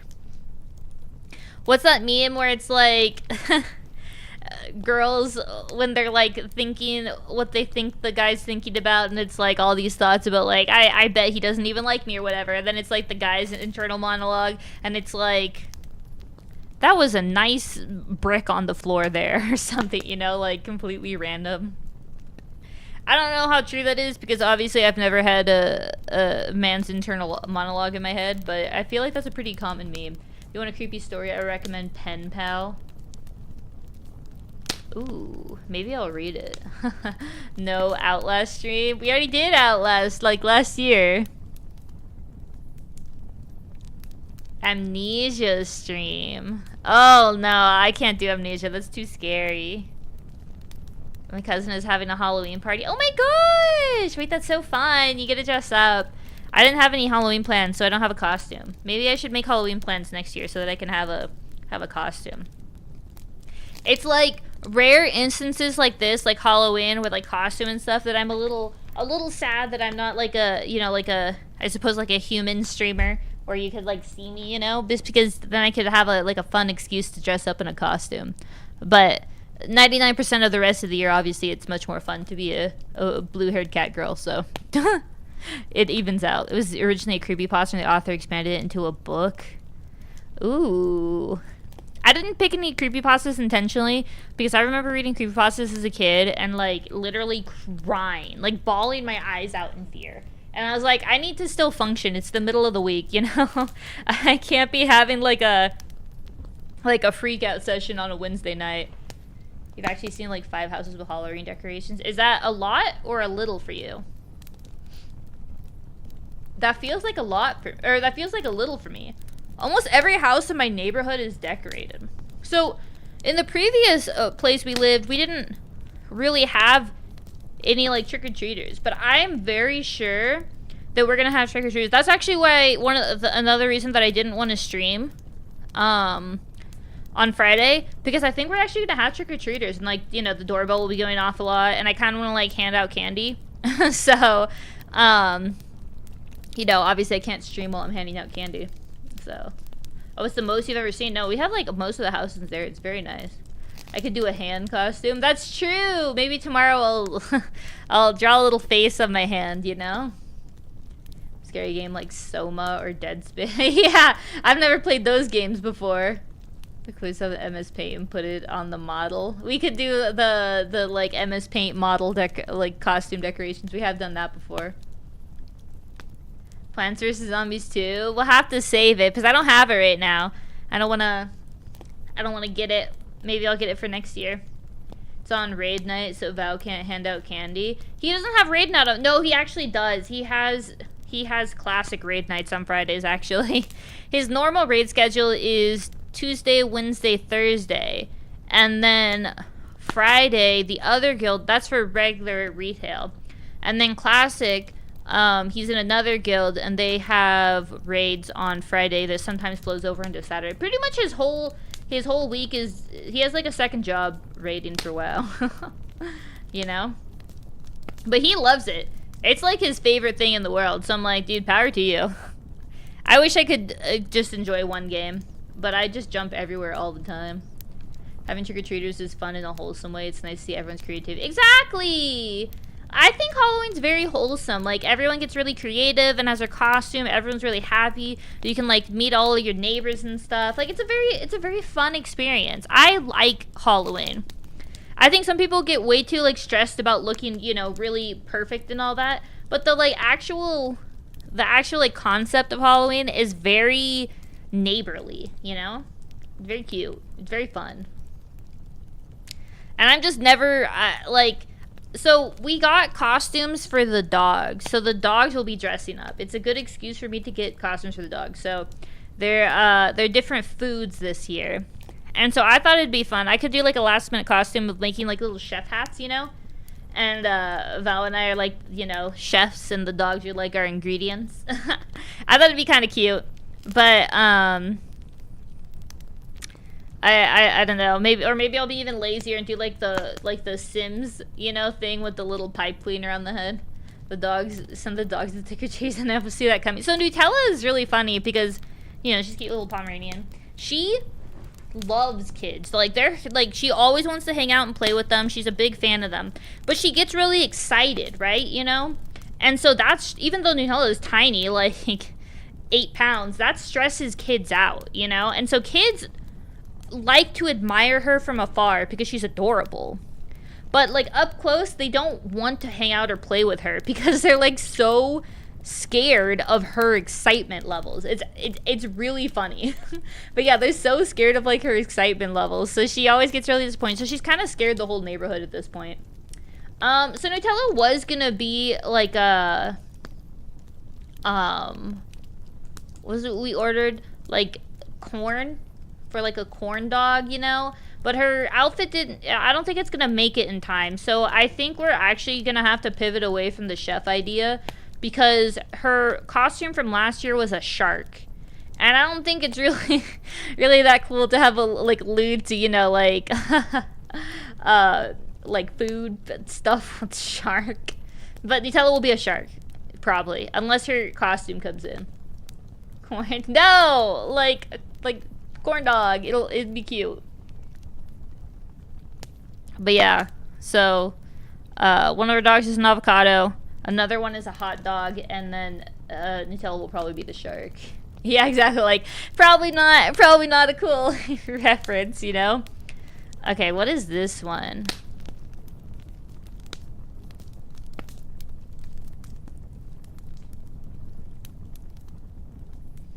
Okay, I think this is a good.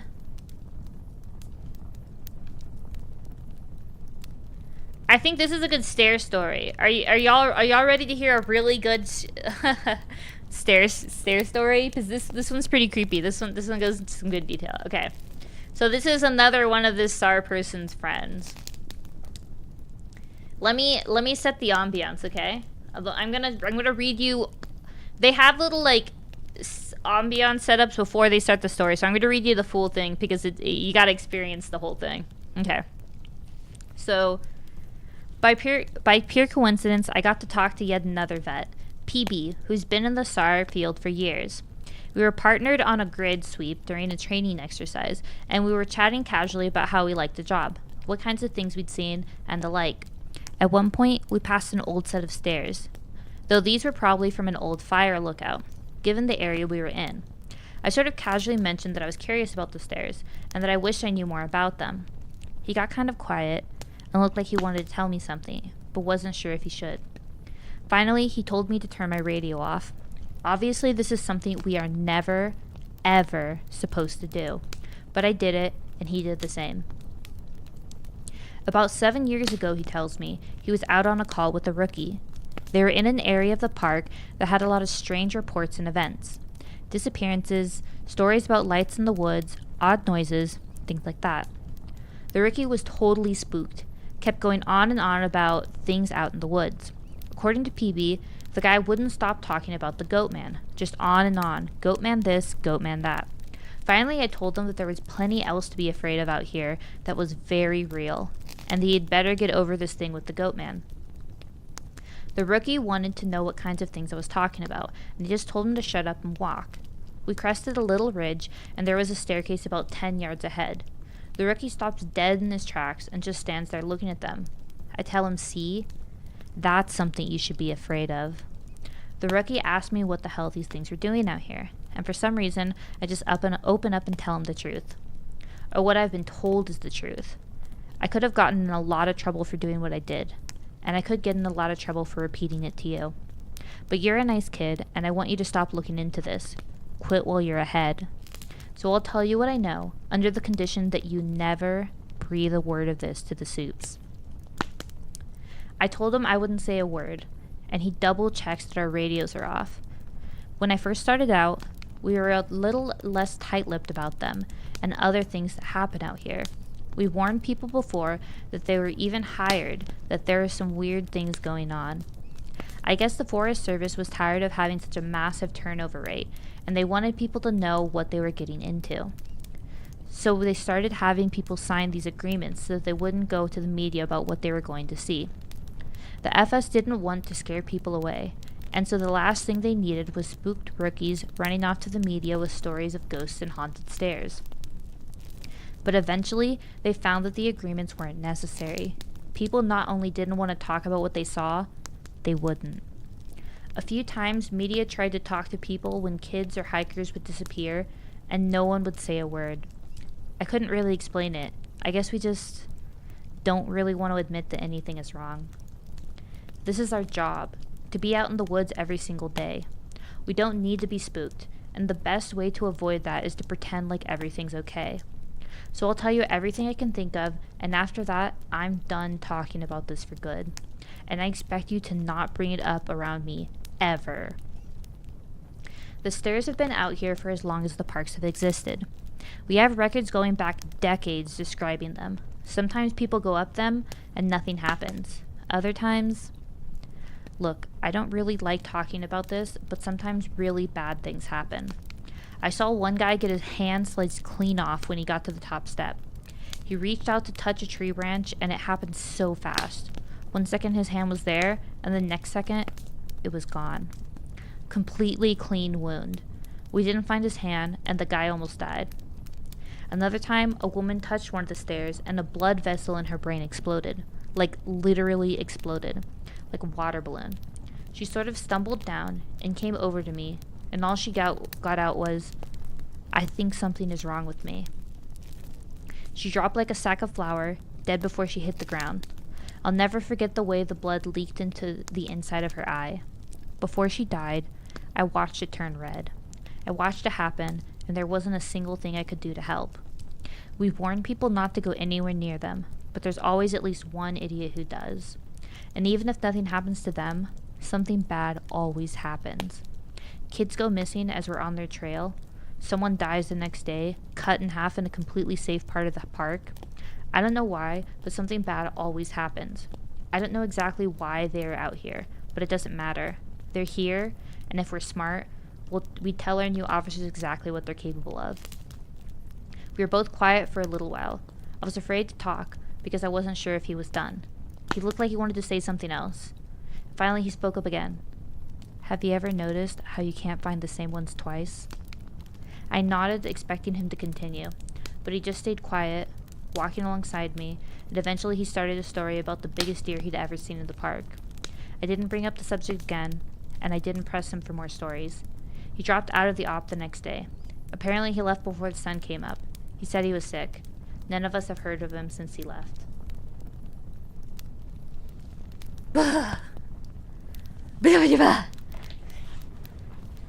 So spooky. They're such good stories. The writer is fantastic. They just writes such good stories, you know? It's just like the nice, perfect level of spook with a little bit of reality still like mixed in, you know? Is there a stair origin story? I need the stair origin story.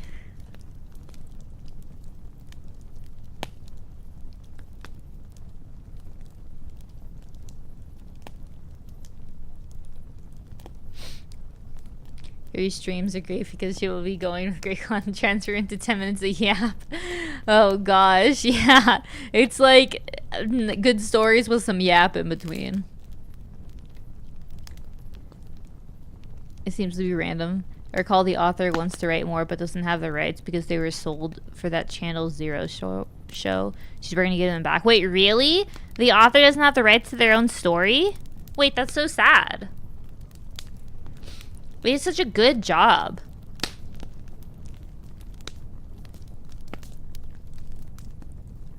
Okay, let's go back and read.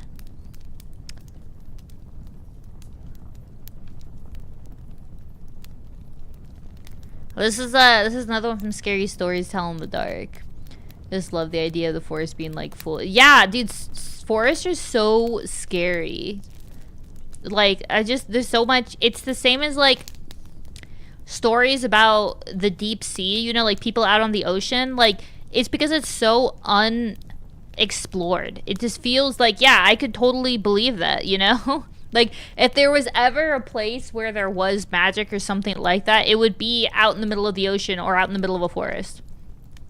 Yeah, exactly. It's pretty standard for like standard setting to set, you know, for like something scary, for like a scary story. Never saw any TV contract without a lawyer. Yeah. It's pretty good though. Okay. This one is from Scary Stories to Tell in the Dark. I think it'll be a pretty good one. Okay, here we go. It's called The Big Toe. I just want to read this one because it's called The Big Toe, so I'm curious to see how they scare me. If they can scare me. Because again, it's called The Big Toe. Okay. A boy was digging at the edge of the garden when he saw a big toe. He tried to pick it up, but it was stuck to something. So he gave it a good hard jerk, and it came off in his hand. Then he heard something groan and scamper away. The boy took the toe into the garden and showed it to his mother. "It looks nice and plump," she said. "I'll put it in the soup and we'll have it for what? I'll put it in the soup and we'll have it for supper." That night, his father carved the toe into 3 pieces, and they each had a piece. Then they did the dishes, and when it got dark, they went to bed. The boy fell asleep almost at once, but in the middle of the night, a sound awakened him. It was something out in the street. It was a voice, and it was calling to him. "Where is my toe?" it groaned. When the boy heard that, he got very scared, but he thought, "It doesn't know where I am. It never will find me." Then he heard the voice once more. It was closer. "Where is my toe?" It groaned. The boy pulled the blankets over his head and closed his eyes. "I'll go to sleep," he thought. "When I wake up, it will be gone." But soon he heard the back door open, and again he heard the voice. "Where is my toe?" it groaned. Then the boy heard footsteps move through the kitchen, into the dining room, into the living room, into the front hall. And then they slowly climbed the stairs. Closer and closer they came. Soon they were up in the upstairs hall. Now they were out of his door. "Where is my toe?" the voice groaned. His door opened. Shaking with fear, he listened as the footsteps slowly moved through the dark towards his bed. And then they stopped. "Where is my toe?" the voice groaned. And then, "You've got it." What is the story? Okay, I'm sorry. There was no way to make that scary. Maybe it's meant for like 7-year-old kids. Why did they eat the toe? Why did they eat the toe? I don't get it. Did anyone get that? Turn off the lights. The only way to make that one scary.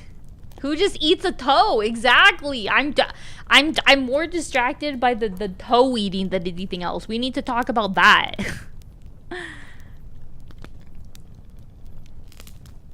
That story is meant to be told in front of people, and after you read it, he's next to the bed, you scream. Yeah, that's exactly what it says. It literally says on the thing, it says, after I say where's the toe at the end, at this point pause, then jump at the person next to you and shout, "You've got it." What are you an expert on the big toe scary storytelling? Maybe they have a flesh pear tree and they'll use it. I just got a little taken out when they started eating the toes. That's all I have to say. You had all 3 of these books as a kid? Oh, okay. Do you have a favorite? Do you have a story from the first book that you would recommend? I'm taking requests. I'm not really, but I'll take one from you. Stories where you poke the victim at the end are always good for kids. That's true. That's true. Boom, boom. None of them in particular, but you like the books. I think they're geared towards kids, but I can't tell.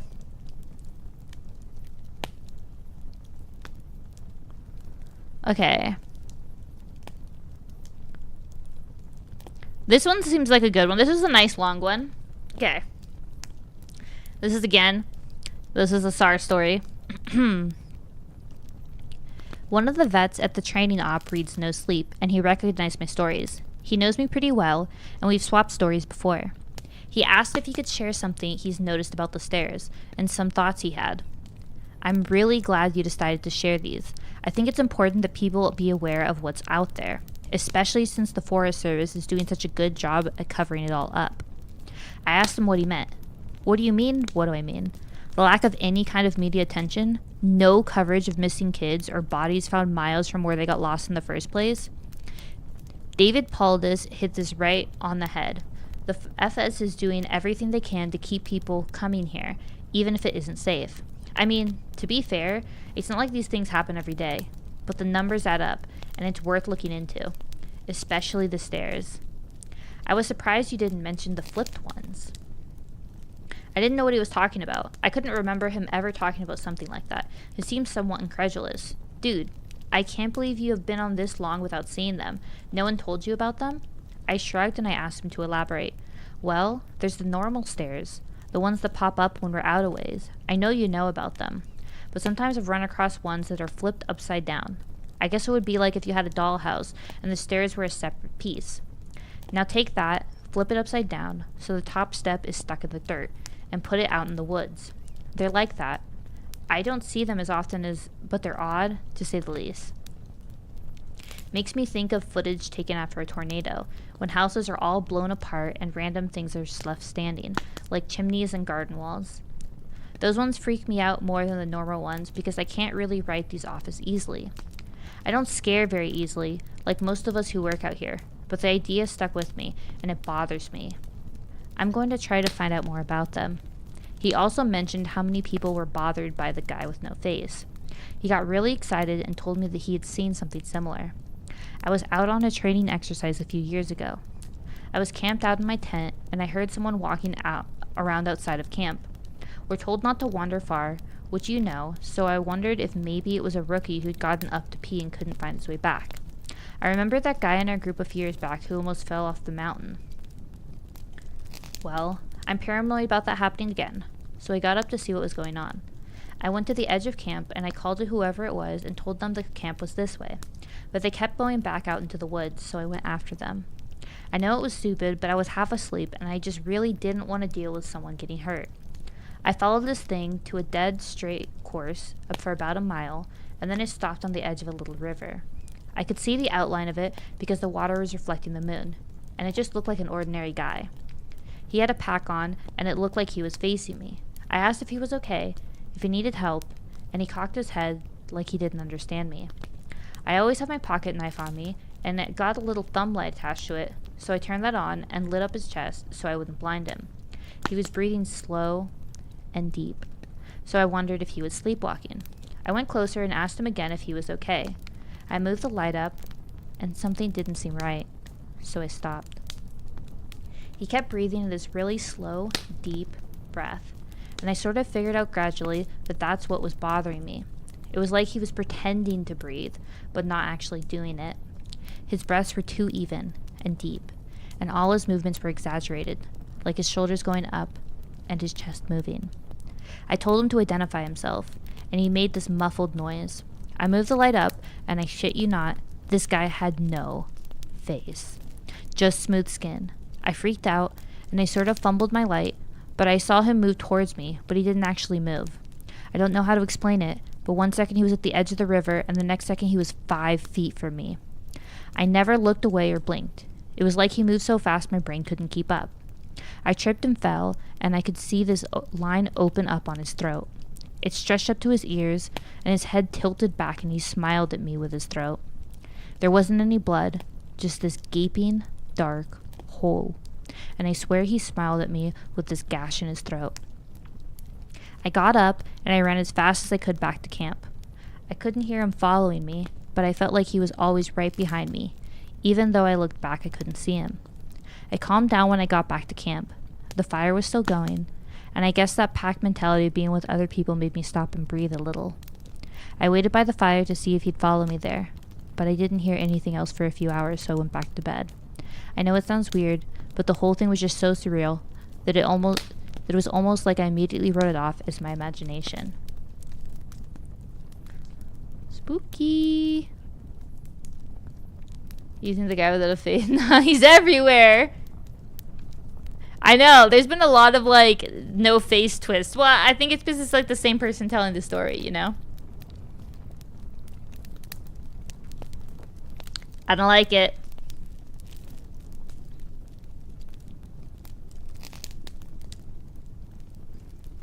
Trying to see if there's any other stuff.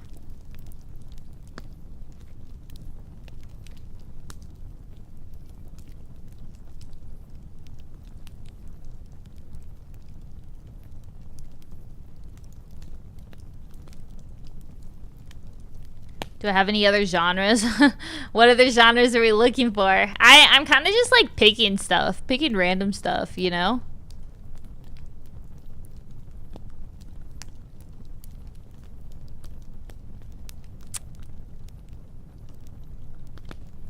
One. Ah!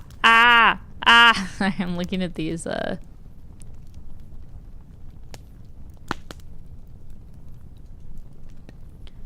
non-SAR ones. Those ones are the spookiest ones. I had like 5 different like I guess story things saved, but none of the other ones are really hitting very well, I have to say. If you're up for it, but the Pembina prison no sleep, aka the an empty prison is solid. Is it like too spooky?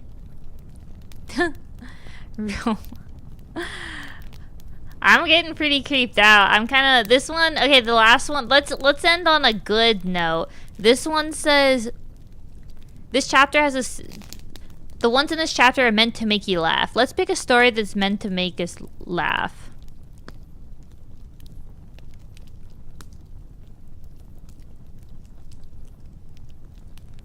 What are these? Dude, these are kind of creepy. How are they gonna make me laugh?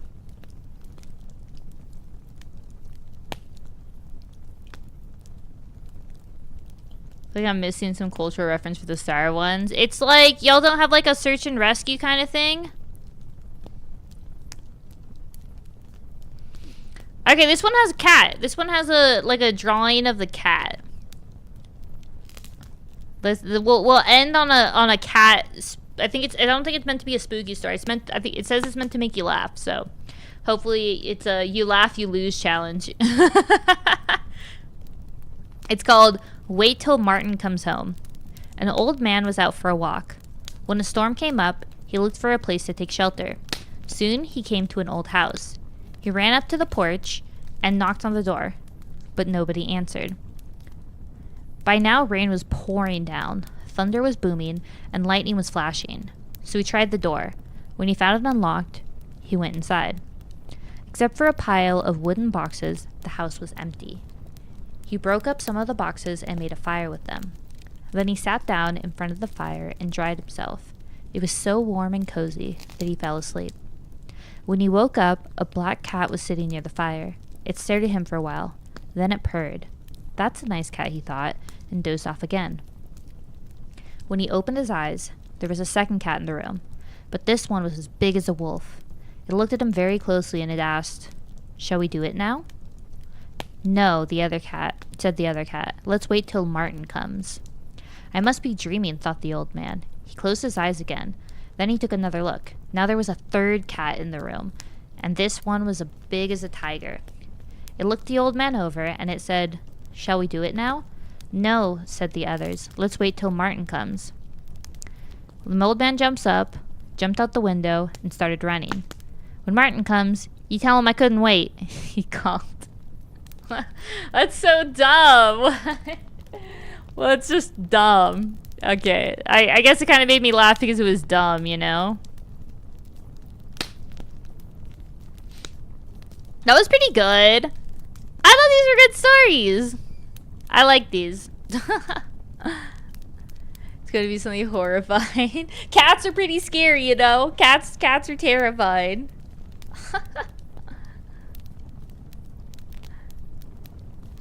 Here we go. That was goated. Cat story is the best one. That was the peak. The peak. I thought this was pretty fun. This was very, very different. Very different from what you usually do. Tomorrow's going to be even more different. I hope y'all are ready for tomorrow. I'm pretty excited. It will... Oh, general VTuber disclaimer. It will be a hand cam stream, you know, with, like, my actual human hand. So if you're not cool with immersion being broken, just a PSA for tomorrow, you know? Cats are coming.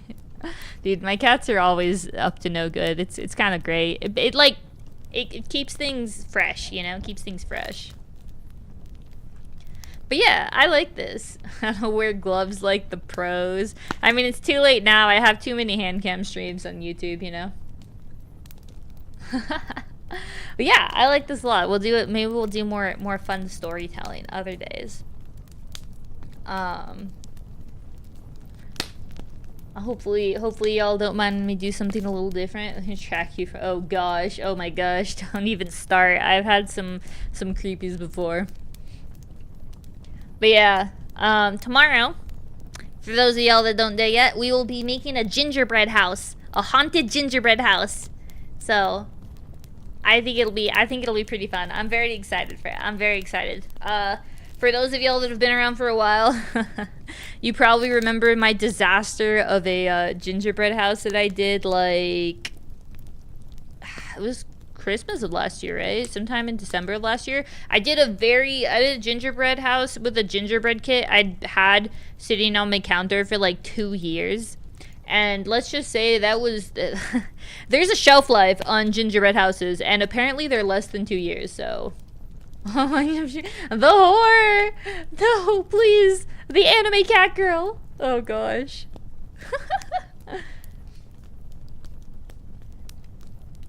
But yeah, last year was kind of disastrous. The frosting didn't really stick to anything, so we had all of it falling apart. I tried to make like little houses. It was a wreck. But this one I think is gonna be better because it's a fresh kit.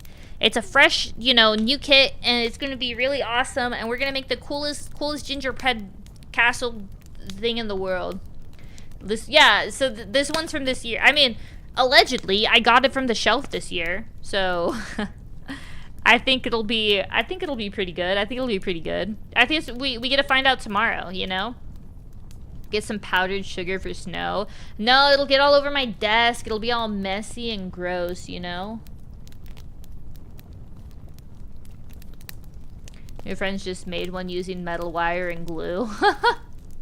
Oh my gosh, metal in your gingerbread house? That sounds scary. The frosting degrades into two over time. Yeah, it just stops being frosting and starts being cement.